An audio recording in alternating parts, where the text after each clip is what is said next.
Welcome back to GST Tamil. இன்னைக்கு நம்ம என்ன பார்க்க போறோம்னா, இப்போ நம்ம ஜிஎஸ்டியோட டேஷ் போர்டு எடுத்தா உங்களுக்கு இந்த மாதிரி காலம் தான் வரும். பட் இதுல இருக்கிற இன்ஃபர்மேஷன் எல்லாம் நான் உங்களுக்கு கொஞ்சம் டீட்டெயிலா வந்து சொல்ல போறேன். பட் இந்த இதுவெல்லாம் பேசிக் தான். ஆனா நீங்க வந்து தெரிஞ்சுக்கிட்டா இது ரொம்ப ரொம்ப கரெக்டா.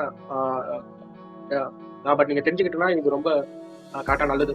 நீங்க ஜிஎஸ்டி நீங்களே ஃபைல் பண்றீங்களோ இல்லையோ, உங்களோட ஆடிட்டர் இல்லைன்னா ஜிஎஸ்டி ப்ராக்டிஸ் கிட்ட கொடுத்து ஃபைல் பண்றீங்களோ, ஆனா இது பேசிக் விஷயம் வந்து நீங்க பட் எல்லாமே தெரிஞ்சுக்கீங்க. பட் அதுக்கோசம் தான் நான் இப்போ இந்த வீடியோ. இப்போ நீங்க முதல்ல ஜிஎஸ்டி போர்ட்டலுக்குள்ள போய் யூசர் ஐடி பாஸ்வேர்டு போட்டு வந்தா உங்களுக்கு வந்து கரெக்டா இந்த மாதிரி தான் காமிக்கும். இப்போ நான் இது வந்து கரெக்டா பிப்ரவரி மந்த் நான் எடுத்து வச்சுக்கிறேன். பிப்ரவரி மந்த் ஆல்ரெடி நான் வந்து ஃபைல் பண்ணிட்டேன். பட் அதனால தான் ஜிஎஸ்டிஆர் 1 ஃபைல் வந்து ஜிஎஸ்டிஆர் 3 பட் இதுவும் ஃபைல் வந்து பட் இதுவே நீங்க சப்போஸ் ஃபைல் பண்ணாத போது பட் உங்களுக்கு வந்து பட் இப்படிதான் வரும். அதுலேயே உங்களுக்கு மென்ஷன் பண்ணிப்பாங்க டியூ டேட் 11/4/2024. அதாவது நீங்க வந்து மார்ச் மந்த் உண்டான ஃபைல் பண்றதுக்கு 11ஆம் தேதி 4ஆம் மாசம் வரைக்கும் லாஸ்ட் டைம். அதே மாதிரி 3B இது ஃபைல் பண்ணா கூட இது வந்து கரெக்டா இந்த மாதிரி. ஓகே, இப்போ நம்ம பிப்ரவரி மந்த் சொல்லுங்க. இப்போ details of outward supply of goods and services. இது வந்து நம்ம ஜிஎஸ்டிஆர் 1 ஃபைல் பண்ணும்போது இது வந்து நம்ம வந்து ஃபைல் பண்ணுவோம். பட் இது வந்து பட் என்ன வேணும்னா, பட் அந்த பர்டிகுலர் மந்த் நம்ம என்னென்ன ப்ராடக்ட் எல்லாம் சேல்ஸ் பண்ணுவோம் அதோட சேல்ஸ் பட் இன்வாய்ஸ் எல்லாம் பட் இதுக்குள்ளதான் போகும். அதுதான் ஜிஎஸ்டிஆர் 1 சொல்லுவாங்க. இப்போ நீங்க இந்த ஜிஎஸ்டிஆர் 1 நீங்க கிளிக் பண்ணி நீங்க உள்ள போனோம்னா பட் இந்த இதுலயே உங்களுக்கு டேபிள்ஸ் கரெக்டா நிறைய இருக்கும். அந்த டேபிள்ஸ்ல உங்களுக்கு என்னென்ன பட் உங்க பில்ல என்னென்ன டேபிள்ல போடணுமோ அந்த டேபிள் எல்லாம் போடணும். பட் இந்த டேபிளை பத்தி நான் பட் அடுத்த வீடியோல நான் ஃபுல்லா போடுறேன். இதுல இருக்கிற எல்லா டேபிளும் என்ன நான் ஃபுல்லா போடுறேன். ஜஸ்ட் எக்ஸாம்பிள் நான் இதுக்கு உள்ள போய் உங்களுக்கு வந்து காமிச்சிருக்கேன்.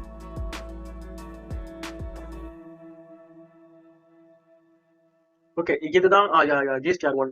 ஜிஎஸ்டிஆர் 1ன்றது நீங்க அந்த மந்த்ல பட் அதாவது நீங்க வந்து கரெக்டா மார்ச் மாசத்துல என்னென்ன சேல்ஸ் பண்ணீங்களோ அந்த பில்லெல்லாம் நீங்க ஏப்ரல் மந்த் 11ஆம் தேதிக்குள்ள நீங்க வந்து ஃபைல் பண்ண ஆகும். அந்த மார்ச் மந்த்ல நீங்க என்னென்ன சேல்ஸ் பண்ணீங்களோ அதை வந்து இதுக்குள்ள போடணும். பட் அதுல வந்து B2C இருக்கு, B2B இருக்கு. பட் அந்த பில்ல நீங்க வந்து தனித்தனியா பிரிச்சு போடணும். அதுக்குதான் இது வரும். இது செகண்ட் வந்து ஆட்டோ டிராஃப்ட் டீடைல் B1 இதுலயே கொடுத்துக்கிறோம் B1. பட் இது வந்து ஜிஎஸ்டிஆர் 2A சொல்லுவாங்க. இந்த ஜிஎஸ்டிஆர் 2A இருந்தது என்னன்னா, இப்ப நீங்க பர்ச்சேஸ் பண்ணிருப்பீங்க. பர்ச்சேஸ் பண்ணும்போது நீங்க வந்து ஜிஎஸ்டி பே பண்ணி தான் வாங்கியிருப்பீங்க. ஜிஎஸ்டி பே பண்ணும்போது பட்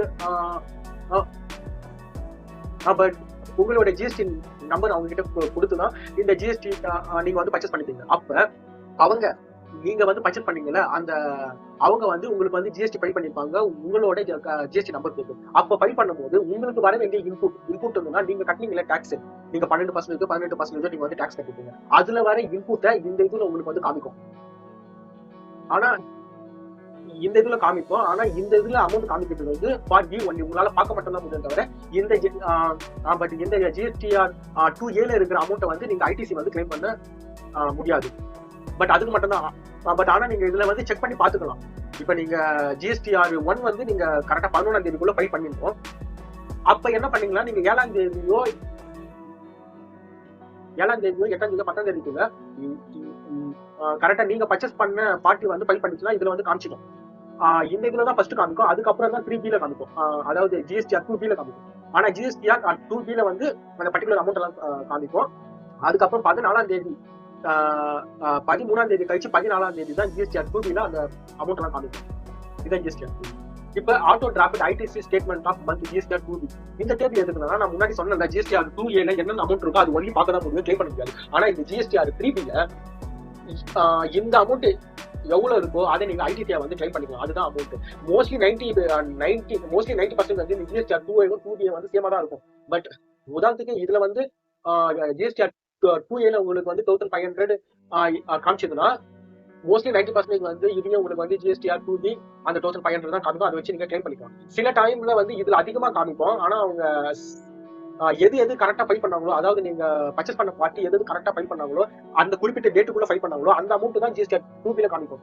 அப்படி சப்போஸ் ஜிஎஸ்டிஆர் 2A ஒருத்தருங்க கரெக்டா 12ஆம் தேதிக்கு மேல ஃபைல் பண்ணிருப்பாங்க, ஃபைன் போட்டு ஃபைல் பண்ணிருப்பாங்க. அந்த அமௌண்ட் எல்லாம் ஜிஎஸ்டிஆர் 3B வந்து காமிக்காது. ஆனா ஜிஎஸ்டிஆர் 2B வந்து 14th அன்னைக்கு தான் உங்களை விட அது ஓபன் பண்ணி எவ்வளவு நம்மளுக்கு இன்புட் இருக்குன்னு பார்க்க முடியும்.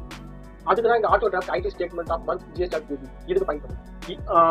ஃபோர்த் வந்து மந்த்லி ரிட்டர்ன் வந்து இப்ப நீங்க வந்து கரெக்டா 11ஆம் தேதிக்குள்ள GSTR 1 வந்து ஃபைல் பண்ணிடுங்க. அதுக்கப்புறம் வந்து நீங்க ஒரு மாசமும் 21ஆம் தேதிக்குள்ள இந்த மந்த்லி ரிட்டர்ன் ஃபைல் பண்ணி ஆகும். அதை வந்து நம்ம இதுக்குள்ள போய் தான் ஃபைல் பண்ணுவோம். இப்ப நீங்க ஒருத்தவங்க GSTR 1 மட்டும் ஃபைல் பண்ணா போதும், நம்ம ஜிஎஸ்டி ரிட்டர்ன் இந்த மாசத்துக்கு ஃபைல் பண்ணிட்டோம் அது மாதிரி கரெக்டா நினைச்சுக்கிறாங்க. அது தப்பு. நீங்க GSTR 1 ஃபைல் பண்ணிட்டு 3B ஃபைல் பண்ணாதான் உங்களுக்கு அந்த மந்தோட ஜிஎஸ்டி வந்து நாங்க வந்து ஃபுல்லா கம்ப்ளீட் பண்ணிருக்கோம் அர்த்தம். இந்த மந்த்லி ஜிஎஸ்டி ரிட்டர்ன் ப்ராசஸ் என்னன்னா, இப்ப நீங்க ஆல்ரெடி GSTR 1 வந்து ஃபைல் பண்ணிருப்பீங்க. அந்த ஃபைல் பண்ணும்போது எவ்வளவு டாக்ஸ் கட்டணுமோ அந்த அமௌண்ட் இந்த இதுக்குள்ள வந்துடும். அதுக்கப்புறம் நீங்க ஆல்ரெடி வந்து பர்ச்சேஸ் பண்ணும்போது நீங்க வந்து டாக்ஸ் வந்து பே பண்ணிருப்பீங்க. அந்த அமௌண்ட்டும் இந்த இதுல வந்துடும். இந்த ரெண்டு அமௌண்ட்டும் நம்ம வந்து கால்குலேஷன் பண்ணி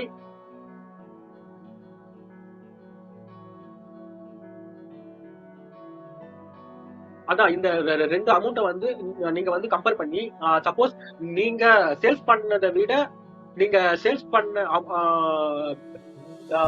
பண்ண பில்லுக்கு டாக்ஸை விட பட் ஐடிசி அமௌண்ட் அதிகமா இருந்தா நீங்க வந்து கூடுதலா எந்தவித டாக்ஸும் கட்ட தேவையில்லை. அது வந்து ஆட்டோமேட்டிக்கா கிளைம் பண்ணி மீதி இருக்கிற அமௌண்ட்டை வந்து உங்களோட டேஷ் போர்ட்ல கிரெடிட் லெட்ஜர்ல வந்து உங்களுக்கு வந்து காமிச்சிடும். அப்படி சப்போஸ் நீங்க சேல்ஸ் பண்ண டாக்ஸை விட பர்ச்சேஸ் பண்ண டாக்ஸ் குறைவா இருந்ததுன்னா அந்த ஐடிசி வந்து கிளைம் பண்ணிட்டு மீதி இருக்கிற அமௌண்ட்டை வந்து நீங்க டாக்ஸ் பே பண்ணி GSTR வந்து 3B வந்து ஃபைல் பண்ணணும். அதுதான் மேட்டர். இப்போ இந்த 4 டேபிளையும் பேசிக்கா மட்டும் நான் வந்து சொல்லியிருக்கிறேன். அடுத்த வீடியோல இந்த ஒரு டேபிளுக்குள்ள போய் ஃபுல் இன்ஃபர்மேஷனை வந்து நம்ம பார்க்கலாம். தேங்க்யூ.